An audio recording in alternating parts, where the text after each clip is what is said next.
आज बीडला चाललो होतो ह्या 3 लाखाच्या 3 चाकी गाडीत म्हणजेच डुगडुग रिक्षात. हे आहे बाप्प्या, या 3 लाखाच्या रिक्षाचा मालिक पण आणि ड्रायव्हर पण. तितक्यात इष्टी आली, सगळे म्हातारे माणसं इष्टीकडे पळले, कारण म्हातारे माणसांना फ्री तिकीट आहे ना. पण बाप्प्याचा रिक्षा तरी कमा झाला ना, तरी पण बाप्प्याच्या चेहऱ्यावर स्माइल होती. हंसते चेहरों के पीछे का दर्द किसी को दिखाई नहीं देता. शेतकरी बांधव इथं आंबे विकत होते, तितक्यात येऊ राजुरीचा रील स्टार आला. आता त्यांना काय म्हणला हे एक रहस्यच राहिले. बीडच्या हॉस्पिटलमध्ये आलो, इथं आयुष्यमान भारतची स्कीम सुरू होती.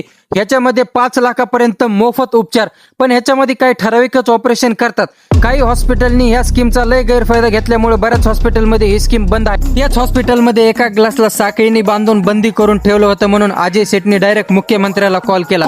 2च मिनिटात आम्हाला त्या हॉस्पिटलमधून बाहेर काढलं. दिमाग गरम झालं म्हणून कोल्ड कॉफी प्यायला आलो. स्कूटर घ्यायची नव्हती तरी बघायला गेलो. किंमत एवढी सस्ती सांगितली म्हणून घ्यायचंच कॅन्सल केलं. येता येता श्रेयस अय्यर, चहल आणि पंजाब टीमला भेटून आलो, ते पण फ्री मध्ये बरं का. हो का, मी भायला मोबाईल द्यायला चाललोय.